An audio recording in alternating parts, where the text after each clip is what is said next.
All right.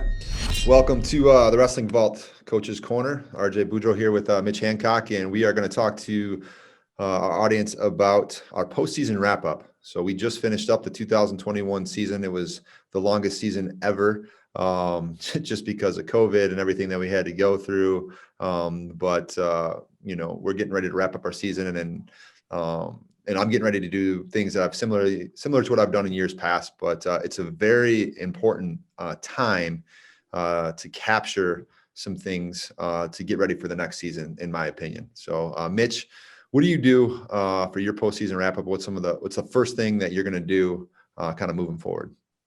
Yeah, well, coaches get so excited about the next year, right? So whether it be returning state champs, returning state placers, right away, your mind starts focusing on next year. How do we get this team ready to go again? But in the meantime, you sort of have to reflect and wrap up the season that you just have. And that can be hard to do. So what I'd like to do is a year-end wrestling survey that I send out to all my athletes. And they'll get that through either a Google form or something that's handwritten. I ask certain questions, like basic rating scale, 1 to 10. Were you pleased with your performance this year? Were you pleased with the attention you received from the coaching staff? Did you feel like you were an asset? Were you happy with the wrestle off policy? Did you feel like you were an important factor for our team? Were you happy with the non-wrestling, activities this year? Were you satisfied with the number of matches? And we typically ask our wrestlers to be brutally honest, right? Give us the best feedback that you can give to us so that we can make adjustments in moving forward. So we have all of our wrestlers fill that out from 9th grade to their senior year. All right. So that we can collect some data as a coaching staff, review that data, and then, try to make adjustments as we move forward. With it being a COVID year, right? A lot of those things will change a little bit, but we want that survey filled out prior to our banquet. Yeah, so similar for me. We have our banquet coming up on Sunday. We have senior exit interviews scheduled for tomorrow. So, and we're going to do those in person. So I have 11 seniors this year. I give them the questions ahead of time. They schedule an appointment with me and my coaching staff. And it's our coaching staff sitting down with each of them individually. And it's about a 10-minute interview. We go through the questions, and they're very similar questions to what you just mentioned. Talk about fundraisers. What did you like? What didn't you like? We want to know the rumblings about the team. Like, if everybody's talking about this fundraiser, how it's stupid, then we want to know that. We want to make it enjoyable for our kids and things like that. But I think the in-person for us is a time, number one, for us just to talk to our seniors one last time, kind of in that wrestling environment about our season. But then it also gives us just the opportunity to really digest into, or really dive into something if we think we're not understanding what they're saying, or they're not understanding the question. But we get a lot out of it. We get very surprised about things. Like one of the questions will be, what's the 1, 2, or 3 most important things you learned while you were here? Or what, if you could change something about the program, what would you change? And some of these things, like we do, I always talk about my training days. Tuesdays are usually a really hard day, and they wouldn't trade those days for anything, and they're the days that, they think that kids are going to be scared of and hate. But as a senior looking back, and I don't know about you, Mitch, but once you're done with something, when you retired from wrestling, it gives you this perspective, right? And I think that's why we do it with the seniors in person, because they all have this newfound perspective of man, I'm done. I wish I could go back and do this again. And if I could go do it again, here's what I would do. And so that's really helpful in being efficient on what things that we keep in our practices, the things that we keep in our program, and the things that we get rid of. So yeah, I like that idea. And I think also if it's a senior, we don't do the senior exit interview, but I really like the idea of they have the freedom to open up, right? They have the freedom to tell you what they really feel, because they're not, in your program anymore, or they don't fear any sort of ramifications, right? So it sort of creates a different relationship. That's awesome. Yeah. Yeah. And then, like you said, we do that right before we go into our banquet, but also kind of tied into that, we like to try to do these things back to back. we do a big coaches meeting, and it's kind of what the military calls a hot wash, a debrief. So we're going to go through our season, and we're going to go through and what worked, what didn't, and this is like techniques, practice times, playing games before practice, how we did transportation to events, and what we liked, what we didn't like, coaches and coach, who coached this and who coached that. We really try to break it down and then kind of make a plan for the following year, and then we get into like our post, or I'm sorry, out of season training, and what coaches are going to be responsible for what. And we try to have those things very close together because, all right, we just got done talking to these seniors and they said that they liked this. They said they didn't like this. And then our coaches, will bounce some conversation around about what the senior said, and then make a plan. So I think it's important for us to have those things closely tied together. And then we go into our banquet. Let me ask you this. You're quite well known for having wrestlers go on to the D1 ranks, Ivy League schools, D2, D3, NAIA, whatever it may be. What do you do for that senior level athlete, right, who maybe is a state placer, not a state champ, so he's not being recruited heavily? What do you do for that senior level athlete who maybe wants to wrestle D2 or wants to stay in state and wrestle at a smaller school where he maybe isn't being recruited? Is there anything you as a coach can do to help him? Yeah, and sometimes it's done a little bit before this, but a lot of times it is right after the state tournament. And obviously this is a weird year because it's April 14th today. So decision day for all college students is May 1st usually. That's when people are putting their deposits are due for their colleges. So we're kind of working up on that. So it's a different year that way. But normally in March, you'll have a kid that places at the state tournament, didn't really know he wanted to wrestle in college, and then you have that conversation with them and you say, hey man, like, what are you doing next year? What's your plan? Do you want to wrestle in college? Yeah, actually, coach, I do. Or the kid comes to you. And that's when I just get on the phone and I start calling, all the D3 coaches in the state of Michigan or some of the JUCO colleges, the community college that have programs, or maybe even a D1 kid. I have some really smart kids that are 4-point students. They got into Michigan or Michigan State. They both have wrestling programs, and then and I think a perfect example would be James Fotis. James Fotis last year, second in the state for us.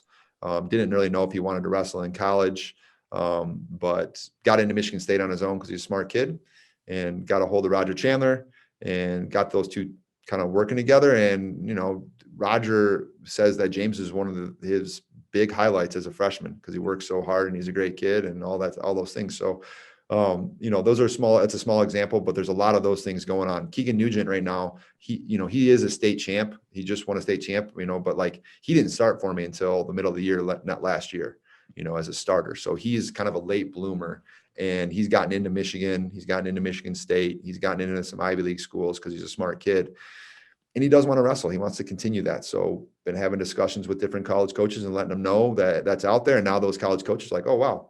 I didn't know that he's accepted to our school already. And then, hopefully that goes somewhere. How about you? Yeah, it's similar, right? Just trying to figure out where the kids want to go, what their interests are, and reaching out to those college coaches for them. But I also tell my guys early in the year that if you have any interest at all in wrestling in college, it's pretty easy now to get on their radar outside of being just a Fargo champ or an All-American. Each wrestling website that you guys go to in the top right corner typically has what's called a recruiting questionnaire.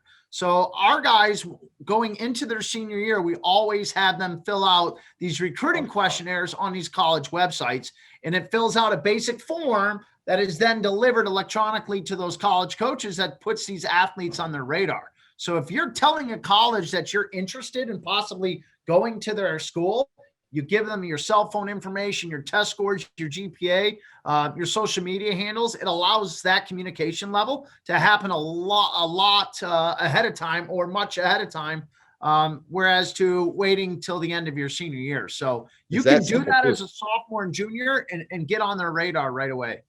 It is that simple, isn't it? I mean, those are the kids that are you got to recruit yourself. But I was a grad assistant for a year at Michigan State, and we just sat in those meetings, and all of a sudden you go through the questionnaires that kids would fill out, And we're talking about a kid only because he filled out the questionnaire. We don't know if he's a good wrestler or not, but his name got talked about, and now they're on the coach's radar. So that's a great point. It's a good I don't think exercise. it hurts, right? You get a lot of college kids or high school kids that are high level kids that say, well, if I got to fill that out, they aren't really recruiting me. They don't want me. No, I mean, when you're looking for a job, you take every step that you can to make sure that you try to get that job. So I think putting yourself on the radar is a really positive thing to do. Yeah, absolutely. We mentioned the banquet. What are you getting done at your banquet? Well, yeah, banquets, obviously, as you and I talked a little bit before going on to that, just it can be a really an enjoyable time, obviously, with a successful season and wrapping all that up. But it also can be a very tedious time and active time. So, for example, we have our camp schedule that we release at our banquet. We have our off-season training schedule that we release at our banquet because we want to wrap up that previous season and the successes that we've had, but also talk about, hey, how do we sustain this success in moving forward? We have our freestyle schedule released, right? So if students are going to go into freestyle season, Greco season, we want to make sure that all that information is released to them at the banquet so that when these parents leave, they can take a handheld copy of that information out of the banquet. So and then obviously lifting options, right? We have a strength and conditioning program here at school that we can utilize. We want to make sure that those dates and times are included in there so that our students have an opportunity to lift on the days that they aren't hitting the mats. Yeah, absolutely. It's good stuff. Just wrote a couple things down. I'm very similar. We're gonna talk about those things. Obviously, celebrate some things. But I think the banquet for me is a tool. It's a tool to bring a closure to a group of kids, but the seniors that are leaving. But it's also how they're going to give back to the underclassmen. And so we do that through our senior speeches. Our senior speeches are like probably the biggest part of our banquet. I help our seniors create their speech in a way. I just give them a little bit of guidance and an outline. We try to keep it short, come prepared. And I ask them to go through some things, to give some short story memories on what they remember, but then also to give advice to the underclassmen. And I just talked about this earlier, that perspective that you gain because you're done. And then they go back and they tell, the underclassmen, if I could do it, over again, or things to remember, this is what you should be doing. And when you look out in the crowd, those kids are staring up there and they're looking, and not only them, the parents, the parents that, their kid just started wrestling and they're looking up at these kids and they're well-spoken and they're prepared and they're good speakers. And they're like, I want my kid to be a part of this. I want to listen to my kid give that speech 1, 2, 3 years from now. And so I think that's a tool. It's a way to, further my program and to get those kids ready. And I'll talk to some of the kids that are seniors, and they remember when they were freshmen and they've been thinking about their senior speech for 3 years, and what they're going to say. So it's kind of a cool thing. And I think it's been really helpful to me in my program. But that's just another little add-on that we've done that's helpful. And it's a big part of our postseason. The impact it can have on the underclassmen is special, right? So if you have a junior or sophomore in there, and then you have a senior captain who may be, wrestling in college the next year, or challenges that individual person, it's pretty tremendous, and it can have a great impact. That's a great idea. I think too, is I like when part of the banquet is I'm kind of the MC of the event. And I try to really highlight the kids in a way that, was a late bloomer. Let them know, like, hey, this kid was 2 and 8 as a freshman. But he was a state qualifier, state placer as a senior. It doesn't need to be the My Way state champ for 3 years coming in to be able to do those things. And we have those examples luckily we have those examples, but you really got to try to highlight those, I think. Yeah. Do you have any cool awards that maybe every program doesn't hand out? And if so, what are they? Yeah, that's a good question. So we highlight our most improved wrestler, which is a pretty standard thing, but we also have two awards that are unique to ours. One is the Gary Rivers. Gary Rivers was the person who started our program back in the 60s.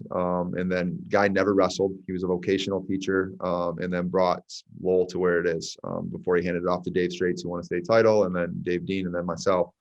So he was a coach for a very long time. But the Gary Rivers Award is about the guy that maybe was under the radar, worked really hard, hard-nosed kid, didn't have all the skills, maybe all the talent in the world, but showed up all the time, picked up the broom, picked up the mop. That's the kind of the Gary Rivers Award. And then we have a never yield award. So never yield is kind of something that we live by.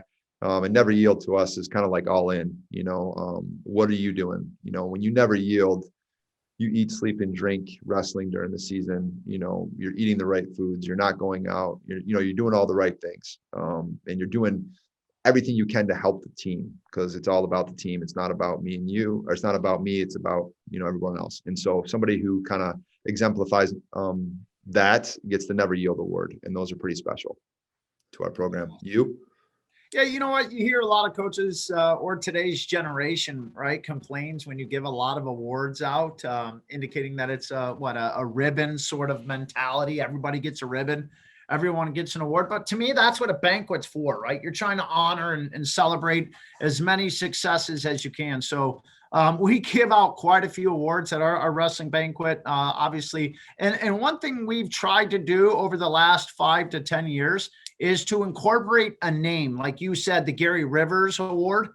We do the similar thing with, we have what's called the John Spolsky Award. John Spolsky was a Catholic Central wrestler who graduated and won a state title, went on to the Air Force Academy, but obviously passed away. So we named this award after him, which is given to an athlete who's extremely devoted to the sport and extremely devoted to his country and also his family. And try and find someone who may fit that mold. We have the Louis Jaeger Coaches Award. Prior to Coach Rodriguez, we had Louis Jaeger was one of our coaches at Catholic Central, did a remarkable job in setting the foundation for our successes. So we honor someone in that name. So it's a great way to keep alums and keep families involved in the program by utilizing some names and applying those to awards. And I know that's special to us. We also have one award we give out each year. It's called the Altruism Award.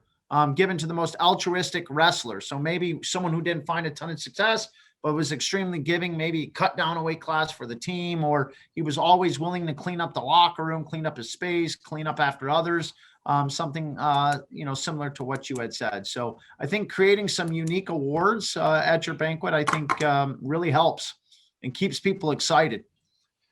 Awesome, man. That's awesome stuff. I like putting the name on it too. I think Gary Rivers, that's kind of where that came from. But I think I might, the Never Yield Award is good, but I think I like putting tying a name to it.